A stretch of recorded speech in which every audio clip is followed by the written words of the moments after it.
In the run-up to Christmas, shops are bursting at the seams with delicious treats, appealing platters and indulgent morsels, which can make sticking to a healthy diet rather unlikely.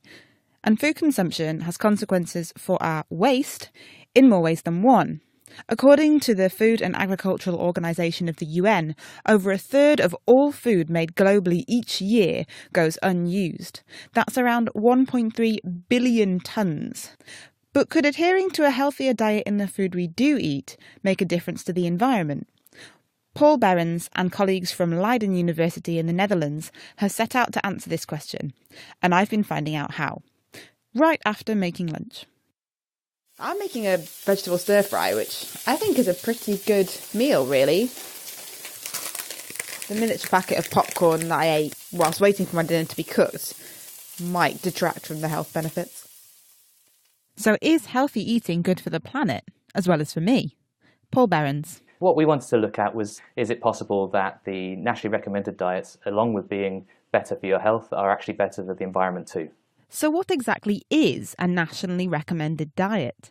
These are the eating guidelines laid down by each country, for example in the UK by the NHS. This consists of 2,500 calories a day for men and 2,000 for women.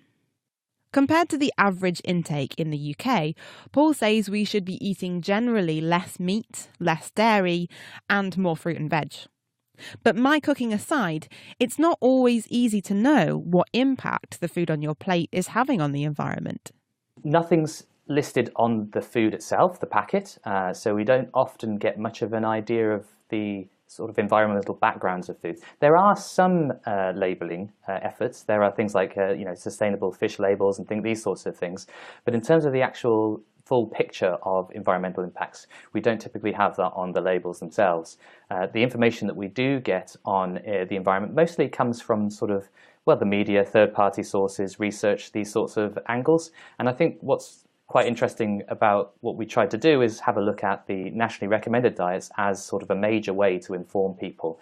Because although you might think, hey, not many people actually follow these diets or pay attention to these diets, they actually do have a huge influence on other policies like healthy eating at school and things like this. If I build a policy like that, it's actually going to follow the nationally recommended diets. Paul and his colleagues looked at the nationally recommended diets for 37 countries. They then compared the recommended diets to the actual diets that the average person in each country is eating, and using a sophisticated database, quantified the comparative environmental impacts of the actual eating habits compared to the recommended diet in terms of greenhouse gas emissions, water pollution, and land use. If we look at the lower income nations, often you're wanting to encourage intake of protein and change diets in that way. And if you look at the higher income nations, you're wanting to reduce that intake because we've actually got more issues with things like obesity, diabetes, these sorts of issues than we do with undernourishment. So across the different guidelines, you can see these different impacts in the environment. We're probably further away from our nationally recommended diets than perhaps the lower income nations are away from theirs. And why is that? Perhaps unsurprisingly, Paul says it's because richer countries are, on average, eating too much overall, but also eating too many animal products and refined sugars. The increased environmental impacts of some poorer countries more closely following the nationally recommended diets is outweighed by the environmental benefits of richer countries sticking to a healthier diet. We still have reductions in the impacts of all of the different environmental impacts that we looked at by everybody following these nationally recommended diets. In richer countries, it varies between 12 to 25%, and in poorer countries, there's an increase of a few percent. What else then, besides eating more healthily, can we do to reduce these impacts?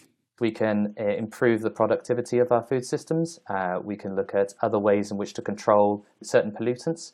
We could look at better control of wastes on farms and better applications of fertilizer, for example. In terms of land, we could look at higher intensity of livestock rearing. High-intensity livestock rearing will raise alarm bells for some. Many of us endeavour to buy free-range meat, but this means more land given over to animal use. And as Paul says, this can present a problem. And so we have this trade-off between the same people who would want to consider the lifespan of the animal, also with the environmental impacts. One thing's for sure is that if we can reduce the intake of meat like this, we will be making a difference. Food for thought there. Should we be swapping our Christmas turkey for a nut roast this year, perhaps? I was speaking to Paul Behrens from Leiden University, and the paper was published in PNAS.